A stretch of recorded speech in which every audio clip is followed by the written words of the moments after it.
Bom dia, meus amados irmãos. Graça para o Senhor Jesus. Louvado seja o nome do Senhor. Desde que o Senhor operou graciosamente em seu coração, o que tem mudado? Eu não vou dizer o que mudou, porque a santificação, a transformação da vida, não é uma coisa que acontece rapidamente, não é um momento do nosso viver. Deus vai, durante a nossa vida, operando. Mas isso é necessário, porque Deus está nos preparando para a eternidade.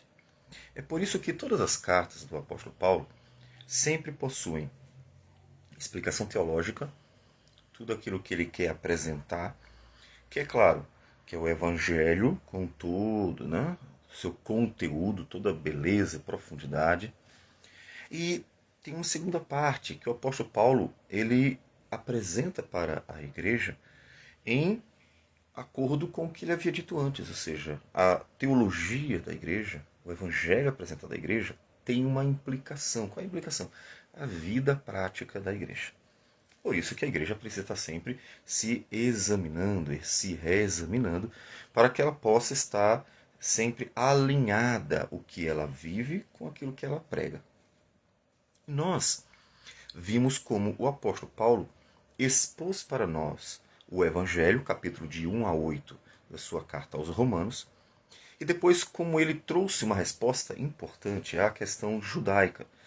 Tá, o que foi que aconteceu com os judeus? Veja, inclusive, a perseguição que cristãos estavam sofrendo por causa dos judeus, e Paulo responde ao problema. Nós vimos também que a carta de Paulo aos Romanos cumpre vários propósitos. Um deles, que eu entendo ser muito importante e talvez até o principal, é dar uma defesa, oferecer uma defesa.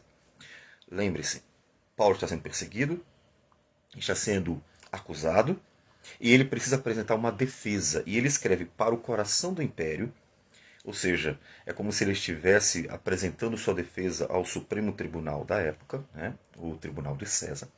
Mas ele escreve para a igreja, para que de lá essa defesa pudesse ser conhecida.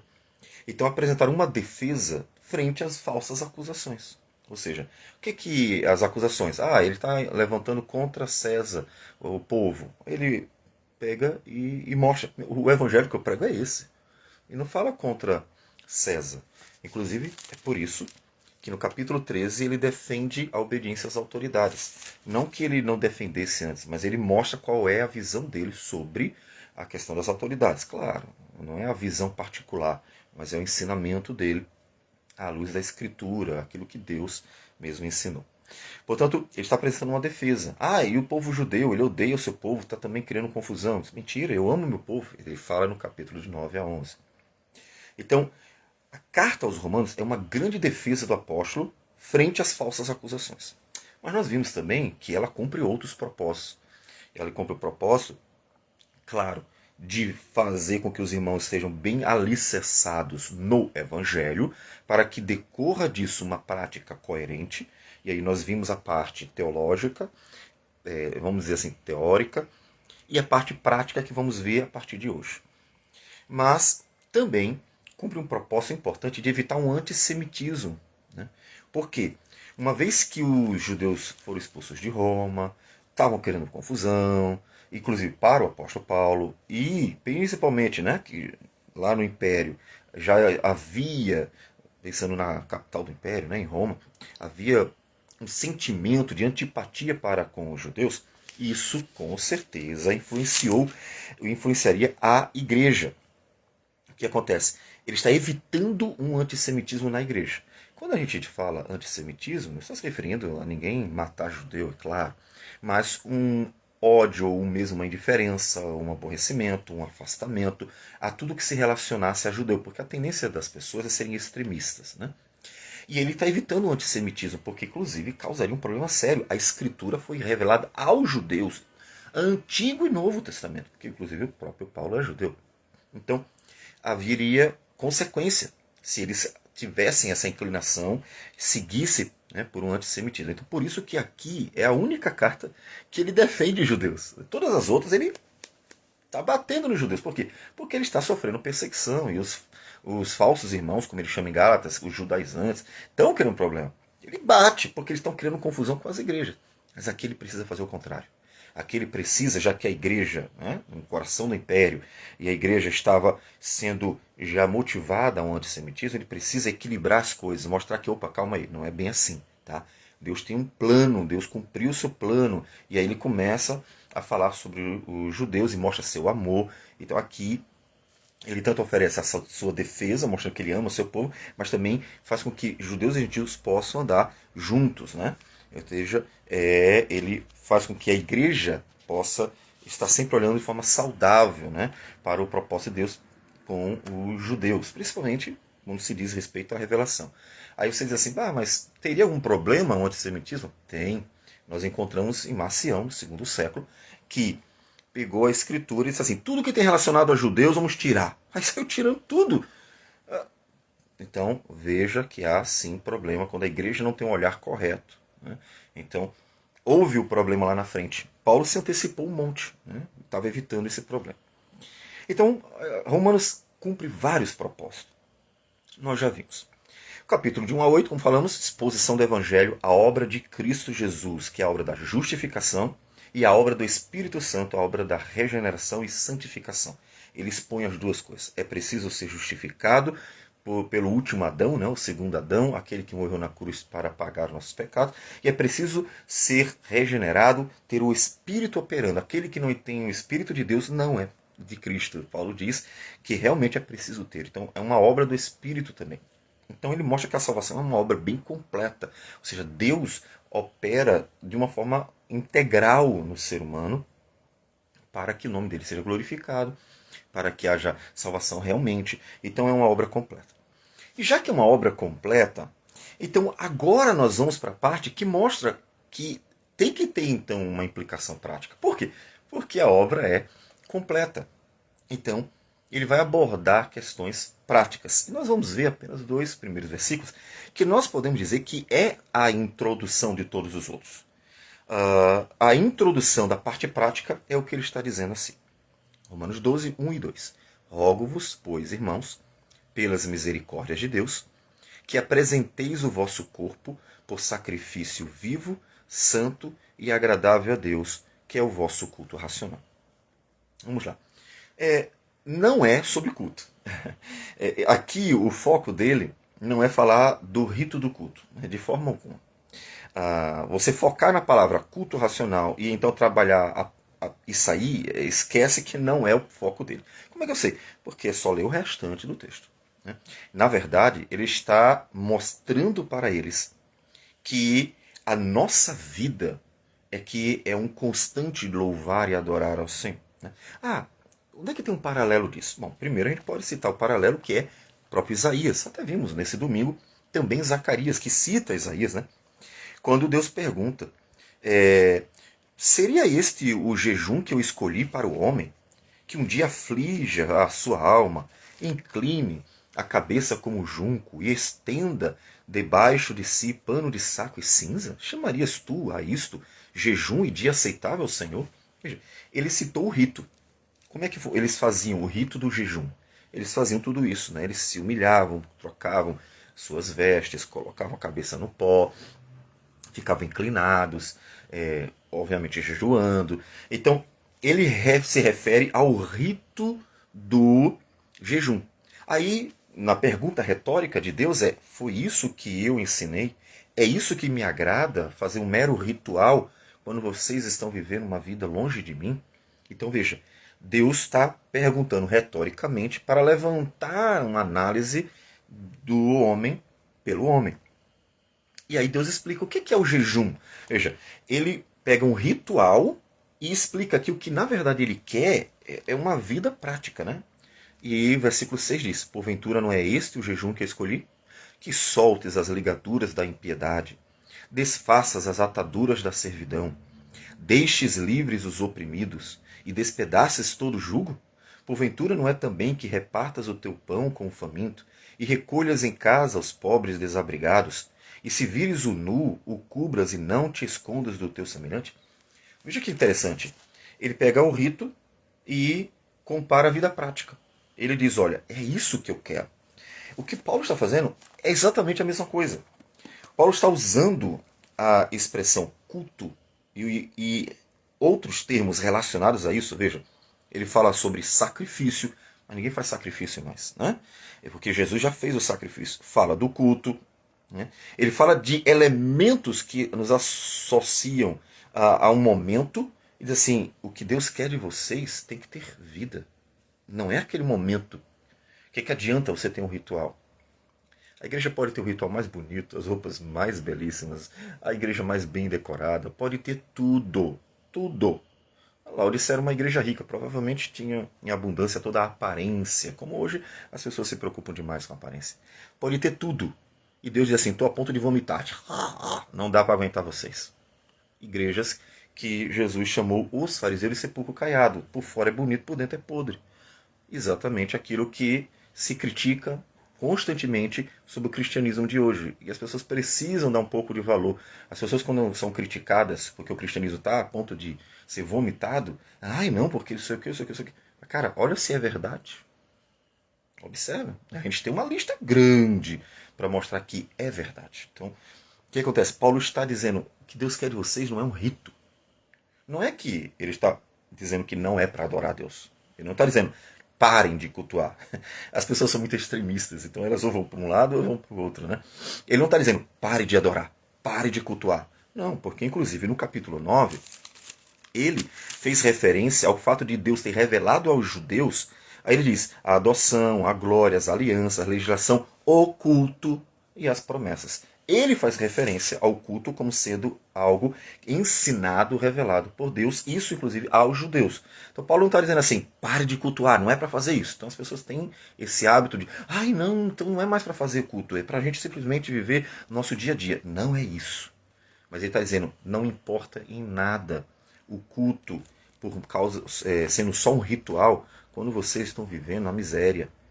Aí você pode ir para outro texto, né, do Antigo Testamento que corrobora com aquilo que o apóstolo Paulo está dizendo, quando em Malaquias Deus vai dizer assim: olha, vocês trazem os animais, fazem as coisas, só que é tudo feito com o coração duro.